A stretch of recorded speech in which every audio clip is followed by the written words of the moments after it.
नमस्कार and I welcome you all to DRX mentor. मैं हूं डॉक्टर जयंत। और जब से RRB DSSB का नोटिफिकेशन आया हुआ है तब से आप लोगों का एक कॉमन कमेंट देखने को मिलता है कि प्रिपरेशन कहाँ से स्टार्ट करें, कौन कौन से टॉपिक हम पढ़ें, कौन सा इंपॉर्टेंट टॉपिक सबसे पहले पढ़ना चाहिए। तो आज की वीडियो में हम डिस्कस करने वाले हैं एक इम्पॉर्टेंट टॉपिक के बारे में, जहां से लगभग हर फार्मासिस्ट के एग्ज़ाम में, आपके RRB हो, DSSB हो, ESIC, AIIMS, state pharmacist, drug inspector का हो, जीपेट हो, नाइपर हो, वहां से एक क्वेश्चन पूछ लिया जाता है। तो आज की वीडियो में डिस्कस करेंगे एंटीडोट के बारे में, कौन से एंटीडोट हैं जो कि कॉमनली यूज़ किए जाते हैं। क्योंकि जब आप फार्मासिस्ट बनेंगे तो वहाँ पर भी जैसे कोई पेशेंट्स आता है, पॉइजनिंग का केस आता है, तो आपको पता होना चाहिए कि कौन सा एंटीडोट आपको यूज़ करना है।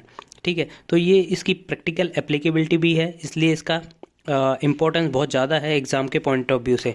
तो चलिए स्टार्ट करते हैं। यहाँ पर आप देख सकते हैं मैंने लिस्ट ओपन की हुई है। अराउंड 32 एंटीडोट यहाँ पर मैंने समराइज़ किए हुए हैं लिस्ट में। ये लिस्ट आपको चाहिए तो मैं प्रोवाइड आपको करा दूंगा। तो चलिए स्टार्ट करते हैं। बट उससे पहले यदि अपने चैनल को सब्सक्राइब नहीं किया है तो चैनल को सब्सक्राइब कर लीजिए, सो दैट आपको भी जो फार्मेसी से रिलेटेड इन्फॉर्मेशन है वो मिलती रहे और हमें भी एक मोटिवेशन मिले वीडियो बनाने के लिए। क्योंकि अब कंटिन्यूसली हम आपके लिए इंपॉर्टेंट टॉपिक से रिलेटेड वीडियो प्रोवाइड करते रहेंगे। तो चलिए स्टार्ट करते हैं। सबसे पहला जो एंटीडोट के बारे में बात करें तो एंटीडोट क्या होता है। एंटीडोट्स आर द एजेंट्स और substance that neutralise the effect of poison और टॉक्सिन्स। जो एजेंट, सब्सटेंस, पॉइजन और टॉक्सिक जो सब्सटेंस होते हैं उनके हार्मफुल इफेक्ट को न्यूट्रलाइज करते हैं, उन्हें एंटीडोट कहते हैं। तो आपने भी सुन रखा होगा, जब बहुत सारे जैसे हैवी मेटल टॉक्सिटी होती है तो उस केसेस में यूज़ किए जाते हैं, या आपने फार्मेसी में पढ़े होंगे जैसे ऑर्गेनोफॉस्फेट पॉइजनिंग होती है तो उसमें कौन सा एंटीडोट यूज़ किया जाता है।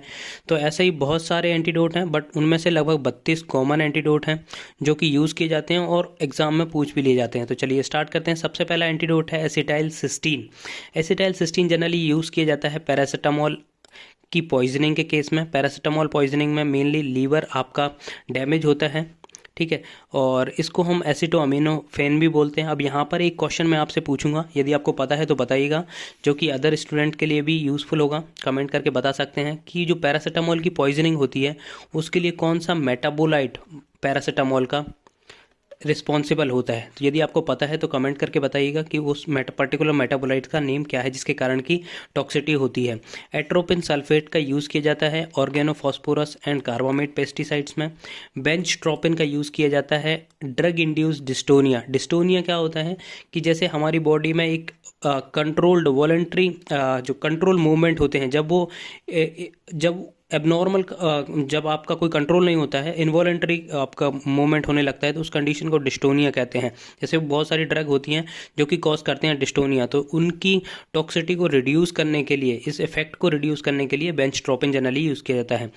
बाइकार्बोनेट सोडियम यूज़ किया जाता है सोडियम चैनल ब्लॉकिंग ड्रग। जो ड्रग सोडियम चैनल को ब्लॉक कर देती है उस कंडीशन में सोडियम बाइकार्बोनेट यूज़ किया जाता है। ब्रोमोक्रिप्टीन यूज़ किया जाता है न्यूरोलेप्टिक मैलिग्नेंट सिंड्रोम की कंडीशन में यूज़ किया जाता है। कैल्शियम ग्लूकोनेट और chloride calcium channel blocking drug और फ्लोराइड की कंडीशन में यूज़ किया जाता है। कार्निटीन यूज़ किया जाता है बेल्प्रोइट हाइपर अमोनिया के केस में। Crotalide polyvalent immune fab generally use किया जाता है north American crotaline snake envenomation की कंडीशन में यूज़ किया जाता है। डेंट्रोलिन, ये पूछा जा चुका है, ये CGHS हैदराबाद जब एग्ज़ाम कंडक्ट कराता था, CGHS खुद उस टाइम पे पूछा गया था। तो डेंट्रोलिन किस कंडीशन में यूज़ किया जाता है, तो मैलिग्नेंट हाइपरथर्मिया की कंडीशन में यूज़ की जाता है। डेफेरोक्सामिन, ये कॉमनली ये पूछा, बहुत से एग्जाम में पूछा जा चुका है। डेफेरोक्सामिन आयरन की पॉइजनिंग के केस में यूज़ किया जाता है। ये एक काइंड ऑफ किलेटिंग एजेंट है जो क्या करता है कि एक्सेस आयरन को बाइंड करके बॉडी से रिमूव करता है। डिजॉक्सिन इम्यून जनरली यूज़ किया जाता है कार्डियक ग्लाइकोसाइड की कंडीशन में। कार्डियक ग्लाइकोसाइड की जो पॉइजनिंग होती है उस कंडीशन में यूज़ किया जाता है। डाइफेनहाइड्रामीन यूज़ किया जाता है ड्रग इंड्यूस डिस्टोनिया में। डाइमर कैप्रोल बाल जिसे हम कहते हैं, बाल का यदि फुल फॉर्म आपको पता है तो कमेंट करके बताइएगा। लेड, मरकरी और आर्सेनिक की पॉइजनिंग के केस में जनरली यूज़ किया जाता है बाल। EDTA कैल्शियम डाइसोडियम यूज़ किया जाता है लेड पॉइजनिंग में। इथेनॉल की पॉइजनिंग इथेनॉल यूज़ किया जाता है मेथनॉल और इथाइलिन ग्लाइकोल की पॉइजनिंग में। फोमिपिजोल, ये पूछा जा चुका है कई बार, फोमिपिजोल यूज़ किया जाता है मेथनॉल और इथाइलिन ग्लाइकोल की पॉइजनिंग में। फ्यूमाजेनिल, ये भी पूछा जा चुका है, बेंजोडाइजिपिन की जब पॉइजनिंग होती है उस कंडीशन में यूज़ किया जाता है। ग्लूकागोन हाइड्रोक्लोराइड यूज़ किया जाता है बीटा एड्रेनर्जिक एंटागोनिस्ट की पॉइजनिंग होती है जब। हाइड्रोक्सी कोबालामिन यूज़ किया जाता है साइनाइड की पॉइजनिंग में। इंसुलिन यूज़ किया जाता है कैल्शियम चैनल ब्लॉकर्स की पॉइजनिंग में। ल्यूकोबोरिन यूज़ किया जाता है मेथोट्रेक्सेट, ये पूछा जा चुका है। ये आई थिंक डीएसएसबी के जो रिसेंट एग्ज़ाम हुआ था, लास्ट एग्ज़ाम हुआ था, उसमें पूछा गया था कि मेथोट्रेक्सेट की जो टॉक्सिसिटी होती है उसको रिड्यूस करने के लिए कौन सी ड्रग यूज़ की जाती है। ल्यूकोबोरिन यूज़ की जाती है।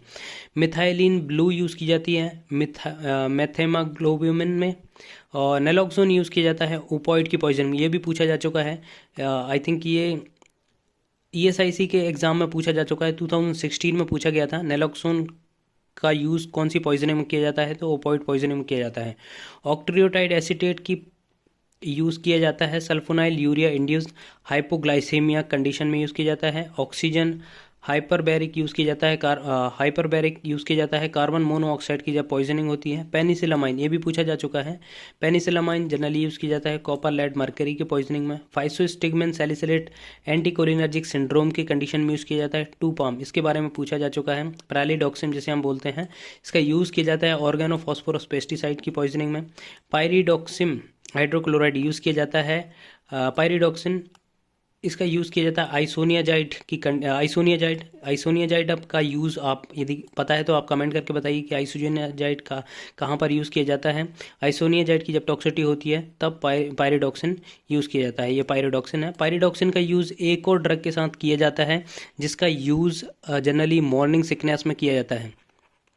जो प्रेगनेंसी में वोमिटिंग वगैरह होती है, जिसे हम मॉर्निंग सिकनेस भी कहते हैं, उस कंडीशन को ठीक करने के लिए जो ड्रग यूज़ की जाती है उसके साथ भी इसको दिया जाता है। यदि आपको पता है तो आप कमेंट करके बता सकते हैं। डीएमएससी यूज़ किया जाता है लेड मर्करी आर्सेनिक की पॉइजनिंग में। थायोसल्फेट सोडियम यूज़ किया जाता है साइनाइड पॉइजनिंग में। विटामिन के यूज़ किया जाता है कॉमरिन और इंडेनडाइओन पॉइजनिंग में यूज़ किया जाता है। ठीक है, यहाँ पर एक और मुझे याद आ रहा है 33 नंबर पे आप ऐड कर सकते हैं। यहाँ पर जो साइक्लोफॉस्फामाइड की टॉक्सिसिटी है, साइक्लोफॉस्फामाइड एंटी कैंसर ड्रग है। इसकी जब टॉक्सिसिटी होती है या इसकी टॉक्सिसिटी रिड्यूस करने के लिए मेसना यूज़ किया जाता है ड्रग। ठीक है, तो इसके रिड्यूस करने के लिए इसका यूज़ किया जाता है। आई होप ये वीडियो आपको इन्फॉर्मेटिव लगा होगा। हाँ, यहाँ पर मैं ऐड कर दूँ, यदि आपको भी कुछ पता है तो आप यहाँ पर बता दीजिएगा, तो मैं उसको कमेंट में पिन कर दूंगा, सो दैट जो अदर एस्पिरेंट हैं उनके लिए भी बेनिफिशियल होगा। और आगे ऐसे टॉपिक आपको, इंपॉर्टेंट टॉपिक आपको मिलते रहेंगे आप चैनल पर, तो चैनल को सब्सक्राइब कर लीजिए। आई होप ये वीडियो आपको इंपॉर्टेंट लगा होगा, अच्छा लगा होगा तो प्लीज़ चैनल को सब्सक्राइब करिए, वीडियो को लाइक करिए, शेयर करिए एंड कमेंट करिए। Thank you.